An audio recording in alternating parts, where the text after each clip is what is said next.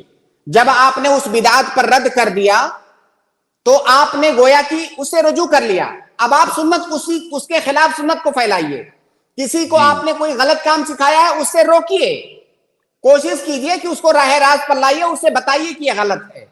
اور دوسری جی بات اللہ رب العالمین سے توبہ کیجئے, یہ اس کا جی حل ہے. جی جزاک اللہ خیر. جی امتیاز بھائی, امید ہے آپ کو جواب مل گیا ہوگا. جی جی شکریہ, جزاک جزاک اللہ اللہ خیر. خیر. بہت بہت شکریہ ہمارے ساتھ جڑنے کے لیے. اگلے گیسٹ ہیں ہمارے محمد یوسف. انشاءاللہ اس کے بعد 2 گیسٹ کو میں اور ایڈ کروں گا کل جو جڑے تھے, مسلم بھائی اور اسی طرح جاوید مکاندار. میں پہلے یوسف بھائی کو ایڈ کر رہا ہوں. السلام علیکم یوسف بھائی, میں نے آپ السلام کو ایڈ علیکم کیا ہے. السلام علیکم. وعلیکم السلام ورحمۃ اللہ وبرکاتہ. صحیح, میرا ایک سوال ہے. ہاں آخری تشہد میں امام ہے اور 3 آدمی مسجد میں داخل ہوئے جی اور انہوں نے پھر الگ نماز جماعت بنا کے پڑھی, تو کیا یہ عمل ان کا صحیح ہے؟ یعنی مسجد میں پہلے کیونکہ جماعت چل رہی ہے. جماعت چل رہی ہے, آخری تشہد میں وہ امام ہے آخری اچھا تشہد اچھا. میں, اور وہ جی 3 آدمی جی داخل ہوئے تو انہوں نے شامل نہ ہو کر نہیں, ان الگ کا یہ جماعت بنائی, اس سے اگر فتنہ بھی ہو مسجد, گیا. جی جی جی جی یوسف بھائی جواب سن لیجئے. جی شیخ. اللہ کے نبی جی صلی اللہ علیہ وسلم جی کی ایک حدیث ہے کہ اذا اقیمت الصلاۃ فلا صلاۃ الا المکتوبہ. جی دیکھیے جماعت کے جو مقاصد ہیں, مسجد کے اندر جماعت کے ساتھ نماز پڑھنے کا ایک بڑا مقصد ہے اجتماعیت. جی آپ جماعت سے الگ مت ہوئیے. اسی لیے جب مسجد کے اندر جماعت قائم ہو تو آپ کو الگ سے جماعت بنانے کی اجازت نہیں ہے. اور اگر آپ غور کریں گے تو اس کا جو ظاہری اور دنیاوی نقصان ہے وہ بھی آپ کو دکھے گا, جیسا کہ آپ نے سوال ہی میں عرض کیا کہ اس کی وجہ سے فتنہ ہو گیا. تو جب مسجد کے اندر جماعت قائم ہے اس وقت دوسری جماعت بنانا یہ جائز نہیں ہے, بلکہ آپ جا کر کے اسی جماعت میں شامل ہوئیے. جی جی محمد یوسف بھائی, امید ہے آپ کو جواب مل گیا ہوگا. جی جزاک اللہ. جزاک اللہ خیر. اگلے گیسٹ ہیں ہمارے مسلم یونس بھائی. آپ کا نمبر ہے لیکن تھوڑا سا میں 2 لوگوں کو پہلے ایڈ کر لوں آپ سے, پھر انشاءاللہ آپ کو ایڈ کرتا ہوں. مسلم بھائی میں آپ کو ایڈ کر رہا ہوں, آپ اپنا سوال پوچھ سکتے ہیں. السلام علیکم. وعلیکم السلام. جی میں نے آپ سے کانٹیکٹ کیا تھا کچھ حدیث کے حوالے سے. آپ نے بولے تھے جی نمبر جی دینے کو, تو ریپلائی نہیں آیا تھا. اچھا, آپ نے واٹس ایپ کر دیا ہے اس پر؟ جی جی ہاں ٹھیک ہے, تو انشاءاللہ آپ کو آج ریپلائی مل جائے گا اس پر. آپ ایک مرتبہ ٹیگ کر دیجیے اس پر. سر اس کا نمبر ریپیٹ کر دیجیے نا, نمبر کون سا تھا شو کر دیجیے. 9588888826. سر ایک اور کوشچن تھا میرا. جی فرمائیں. یہ جی یہ لباس سے متعلق یہ کلر یلو اور بجرنگی مطلب اس طرح کا کلر کیا حرام ہے؟ نہیں, ہماری شریعت کے اندر کلر کی کوئی پابندی نہیں ہے. صرف سرخ کلر سے متعلق ممانعت ہے کہ اگر بالکل جس کو خالص سرخ کہتے ہیں, مردوں کے لیے خالص سرخ کے سلسلے میں ایک حدیث وارد ہے. باقی اور اگر وہ خالص سرخ نہیں ہے, اس میں جیسے دھاری ہے, تو اللہ کے نبی صلی اللہ علیہ وسلم سے سرخ دھاری والا کپڑا پہننا ثابت ہے. تو کلر کی کوئی پابندی نہیں ہے ہماری شریعت میں. بس پابندی یہ ہے کہ اگر وہ کلر کسی غیر مذہب والے کے ساتھ خاص ہے, اس کی پہچان اور اس کی نشانی مانی جاتی ہے, یا اس کے مذہب کی نشانی مانی جاتی ہے, تب اس کو ہم استعمال نہیں کریں گے. وہ اس لیے نہیں کہ وہ فلاں کلر ہے, وہ اس لیے کہ اس میں مشابہت ہے, ورنہ کلر کی کوئی ممانعت نہیں ہے ہماری شریعت کے اندر. جی جی جزاک تو اللہ خیر. اگر بھول چوک لے لیا جائے وہ لباس تو استعمال کیا جا جی سکتا ہے. کس کے لیے؟ بھول چوک لے لیا جائے کون سا لباس؟ مطلب یلو کلر یا اس طریقے سے جو بھائی ملتا ہے. میرا جواب آپ شیخ سمجھے ہی نے نہیں. میں نے کہا کلر کی کوئی پابندی نہیں ہے ہماری شریعت میں، آپ کوئی بھی کلر پہن سکتے ہیں. ٹھیک ہے، جزاک اللہ خیر مسلم بھائی. اگلے گیسٹ ہیں ہمارے جاوید مکاندار، میں آپ کو ایڈ کراؤں، آپ اپنا سوال پوچھ سکتے ہیں جاوید بھائی. السلام علیکم ورحمۃ اللہ وبرکاتہ. وعلیکم السلام ورحمۃ اللہ وبرکاتہ. شیخ صاحب میرا ایک مسئلہ تھا کہ کاروبار میں ایک چیز کا جو ریٹ ہے نا وہ طے رہتا ہے، سمجھو 500 روپے طے رہتا ہے. بیچتے وقت کیا وہ ارادہ بدل کے 550 میں بھی بیچ سکتا ہے، 550 میں وغیرہ؟ جی شیخ ارشد سوال کیا ہے؟ سوال یہ ہے شیخ کہ کسی ایک چیز کی رقم فکس ہے، جیسے 500 روپے اس کی رقم فکس ہے، تو کیا بیچنے والا اس کو 550 میں بیچ سکتا ہے؟ بالکل اس وقت تک بیچ سکتا ہے جب تک حکومت کی طرف سے یا جو ملک کا نظام ہے اس نظام کی طرف سے کوئی پابندی نہیں ہے اور کسٹمر کو دھوکہ نہیں دے رہا ہے جھوٹ بول کر کے. جیسے وہ بولے کہ بھائی یہ جو میں 550 یا 600 کا بیچ رہا ہوں، آپ کہیں بھی چلے جاؤ اس کا یہی ریٹ ہے، جبکہ اس کو پتا ہے کہ دوسری جگہ 500 میں بک رہا ہے. تو اگر وہ جھوٹ بول کر کے بیچ رہا ہے تب تو جائز نہیں ہے کیونکہ دھوکہ ہو گیا. لیکن اگر خریدنے والے کو پتا لیتا ہے. شیخ کا نیٹ ورک پرابلم ہو گیا ہے. ہاں جی شیخ. ہاں تو میں آواز آ رہی ہے؟ جی شیخ آ رہی ہے. دیکھیے یہ میں نے عرض کیا کہ اگر سامنے والے کو کوئی دھوکہ نہیں دے رہا ہے تو طرفین دونوں پارٹیاں راضی ہیں تو وہ بیچ سکتا ہے، جتنے میں چاہے وہ بیچ سکتا ہے، سامنے والا جتنے میں چاہے خرید سکتا ہے. اگر اس کو دھوکہ دے رہا ہے جھوٹ بول کر کے تب یہ جائز نہیں ہوگا. جھوٹ بول کر کے اس کو زیادہ قیمت لے لیا اور بعد میں خریدنے والے کو پتا چلا تو خریدنے والے کو اب اختیار ہوگا، چاہے تو اس کو کینسل کر سکتا ہے، شریعت نے اسے اختیار دیا ہے. اور دوسری شکل یہ ہے کہ اگر حکومت نے نظام نے ملک کے قانون نے ریٹ فکس کر رکھا ہے کہ اتنے سے زیادہ میں بیچنے کی اجازت نہیں ہے تو وہاں پر بھی بیچ نہیں سکتے، جس کو فقہ کی اصطلاح میں تسعیر کا مسئلہ کہا جاتا ہے. یعنی ریٹ فکس کر دیا ہے اگر قانون نے تو اس سے زیادہ میں نہیں بیچ سکتے. جی جزاک اللہ خیر. جی جاوید بھائی امید ہے جواب مل گیا ہوگا آپ کو. جزاکم اللہ خیر، اللہ آپ کے علم میں ترقی عطا فرمائے. امین امین امین. بہت بہت شکریہ بھائی. اگلے گیسٹ ہے یونس بھائی، آپ سے گزارش ہے آپ اپنا سوال پوچھ لیں.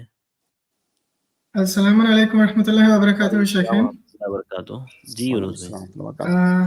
جی شیخ، کچھ ایسے غیر مسلمان ہوتے ہیں شیخ جو بڑے اچھے انداز میں رہتے ہیں شیخ، ان کو ہم دعوت کرتے ہیں تو وہ بیٹھ کے سننے والوں میں سے ہوتے ہیں اور سچ کو قبول کرنے والوں میں سے ہوتے ہیں، جن سے دل بھی خوش ہوتا ہے. تو ان کو ہم قرآن دے سکتے ہیں کہ شیخ؟ اس پر بہت سے رائے دی ہیں اسکالرس نے، کنفیوژن ہے، تو اس پر تھوڑا کلیئرٹی دے دیجیے جزاک اللہ. دیکھیے اس مسئلے میں جو میرا مشاہدہ ہے وہ مشاہدہ یہ ہے کہ اس میں لوگ غلو کرتے ہیں. ایک ایسا نان مسلم کسی بھی مذہب سے اس کا تعلق ہو جو قرآن کو ایک حرف نہیں پڑھ سکتا ہے، آپ اس کو کس لیے قرآن دے رہے ہو؟ بھائی قرآن کوئی سامان تھوڑی ہے کہ آپ گفٹ کر رہے ہو کہ وہ آپ کے یہاں مہمان کے طور پر آیا چلو قرآن اس کو گفٹ کر دیں. بھائی قرآن وہ بالکل نہیں پڑھ سکتا ہے، آپ اس کو ترجمہ دیجئے نا. آپ اس کو انگریزی کا یا ہندی کا یا اردو کا جو بھی زبان وہ پڑھ سکتا ہے اس زبان میں آپ ٹرانسلیٹڈ قرآن دیجئے. جو ٹرانسلیٹڈ اس کا نسخہ ہے وہ قرآن نہیں ہے، جو ترجمہ ہوتا ہے وہ قرآن نہیں ہے، وہ کیونکہ وہ ترجمہ اللہ کا کلام نہیں ہے، اللہ کے کلام کے معانی کو بتانے کی کوشش کی گئی ہے اس میں. تو آپ اس کو ترجمہ دیجئے، آپ اس کو قرآن مت دیجئے. جی یونس بھائی. جی شیخ، یہ اور ترجمہ دینے سے اس کا فائدہ ہے، ہو سکتا ہے پڑھے، اللہ رب العالمین اسے ہدایت دے دے. اور مان لیجئے اس نے ترجمہ پڑھا، اس کو شوق پیدا ہوا، اس نے قرآن پڑھنا بھی سیکھا، اب وہ آپ سے قرآن مانگ رہا ہے کہ اب میں جو ہے قرآن کا جو اصلی نسخہ ہے اس کو پڑھ کر کے سمجھنا چاہتا ہوں آپ کے دین کو، تو آپ دے سکتے ہیں انشاءاللہ یہاں پر. لیکن یہ فیشن جو بنا لیا گیا ہے کہ کسی کوئی بھی جو ہے بڑی شخصیت کوئی سیلیبریٹی آیا, ہم نے اس کو قرآن کا ایک نسخہ تھما دیا, وہ لے جا کر کے گھر میں اپنے کہیں پھینک دے گا. اس میں کتنی بڑی توہین ہے. جی امید ہے جواب مل گیا ہوگا یونس بھائی آپ کو. جی شیخ الحمدللہ. السلام علیکم شیخ, جزاک اللہ. شیخ ایک آخری سوال میں لے لیتا ہوں, علی مومن بھائی صبح میں بھی جوائن ہوئے تھے دوپہر میں لے لیتا ہوں. علی مومن بھائی میں نے آپ کو ایڈ کیا ہے, آپ اپنا سوال پوچھ لیں شیخ سے. السلام علیکم ورحمۃ اللہ وبرکاتہ. السلام ورحمۃ اللہ وبرکاتہ. شیخ میرا نا رقیہ کے تعلق سے سوال تھا کہ ایک میری پہچان میں ہے, ایک ریلیشن میں ایک لڑکی ہے, وہ بہت اچھا مطلب پڑھائی کرتی تھی, اس نے اسکول میں ٹاپ کیا, بٹ جس دن سے اس نے ٹاپ کیا اسکول میں تو جو اس کے فرینڈس تھے وہ مطلب چڑھنے لگ گئے, بہت سے ان کے جو پریوار میں مطلب ریلیشن میں تھے وہ چڑھنے لگ گئے, اور اس کے بعد سے اس کو ایسی طبیعت خراب ہوئی, بہت جگہ مطلب اس کو چیک کرا لیا, بہت ہی جگہ مطلب دکھا لیا, پھر بھی مطلب کچھ دکھتا نہیں ہے. سب ڈاکٹرز بولتے ہیں کہ یہ نارمل ہے, بٹ کہیں پہ مطلب جیسے جھاڑ پھونک کراتے ہیں تو مانتے نہیں گھر والے, ریلیشن والے, تو چلے گئے. تو اس نے یہ بتانے سے منع کر دیا, بولا کہ میں کچھ نہیں کر سکتا ہوں. سمجھ نہیں آتا کہ اب مطلب کیا کیا جائے, وہ پاگلوں ایسی حرکتیں کرتی ہیں. جی نہیں دیکھیے سوال واضح وہ مسلمان ہے. جی شیخ مسلمان ہے, نماز بھی پڑھتی ہے, اس کے گھر میں بھی نماز. اچھا ماشاءاللہ ماشاءاللہ. دیکھیے نظر بد جو ہے حق ہے, اور یہ ایک سچائی ہے جس کا جگہ جگہ پر اللہ کے نبی صلی اللہ علیہ وسلم کی احادیث کے اندر ذکر کیا گیا ہے. اور نظر بد لگتی ہے اور بہت خطرناک بھی ہو سکتی ہے. کئی دفعہ لوگوں کے سمجھ میں نہیں آتا ہے, لیکن وہ چیز نظر بد ہوتی ہے. تو عین ممکن ہے کہ اس بچی کو نظر بد لگی ہوئی ہو. اس کا علاج اس وقت یہ ہے کہ آپ اس کا رقیہ شرعیہ کیجئے, لیکن باباؤں کے پاس مت جائیے. یہ جو جھاڑ پھونک کرنے والے بابا ہوتے ہیں, بہت سارے فراڈ, ان کے پاس مت جائیے. وہ بچی مسلمان ہے, نماز پڑھتی ہے, اس کو کہیے وہ خود قرآن پڑھ کر کے اپنے اوپر دم کرے, سورہ بقرہ پڑھ کے اپنے اوپر دم کرے. قرآن کہیں سے بھی, پورے قرآن میں شفا ہے. اور کم سے کم ایک مسلمان فاتحہ تو یاد ہی ہوتا ہے, چھوٹی چھوٹی سورتیں معوذات وغیرہ جو ہیں وہ تو یاد ہی ہوتی ہیں, وہ ان کو پڑھ کے اپنے اوپر دم کرے. اور بہت سارے اذکار اللہ کے نبی صلی اللہ علیہ وسلم نے جو بتائے ہیں, صبح شام کے اذکار, نماز کے بعد کے اذکار, سونے کے اذکار, جاگنے کے اذکار, یہ سارے اذکار وہ کہیں سے کسی سے حاصل کر لے, کسی عالم دین سے, اور اپنے پاس اس کو رکھے اور کنٹینیو اس کو پڑھے, اپنی پوری زندگی کا معمول بنا لے اس کو. اس میں اس کو اخروی فائدہ بھی ہے, اور انشاءاللہ آپ یقین جانیں کہ کچھ دنوں کے اندر اندر اسے فائدہ ہوگا. لیکن جب اس کو صحیح طریقے سے اس کو برتا جائے گا تب. آپ لوگ یہ سمجھتے ہیں بابا کے پاس گئے, ایک دن جھاڑ پھونک کرا لیا صحیح ہو گیا. بھائی وہ ٹیبلٹ نہیں ہے کہ وہ ایک دن کھا لیا صحیح ہو گیا. وہ عبادت ہے, عبادت ایک دن نہیں کی جاتی ہے, عبادت کنٹینیو کی جاتی ہے. اس عبادت کے اندر اللہ پر بھروسہ ہونا چاہیے, توکل ہونا چاہیے, یقین ہونا چاہیے, اخلاص ہونا چاہیے, پھر اس کا فائدہ آپ کو ہوگا.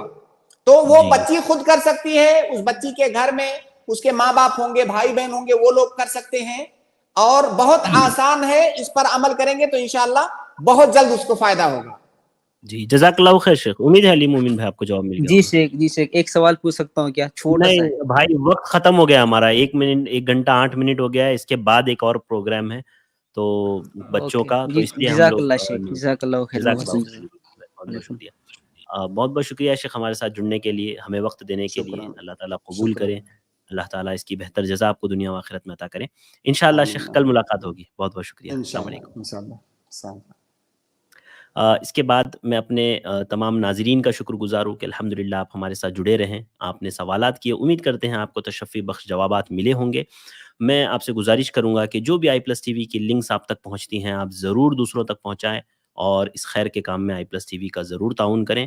ناظرین مجھے دیجیے اجازت, انشاءاللہ کل پھر ملاقات ہوگی آپ سے رات میں 8 بجے. آپ ضرور آئیے گا اپنے سوالات کے ساتھ. جانے سے قبل اختتام مجلس کی دعا پڑھ لیجیے. سبحانک اللہم و بحمدک اشہد ان لا الہ الا انت استغفرک و اتوب الیک. السلام علیکم ورحمۃ اللہ وبرکاتہ.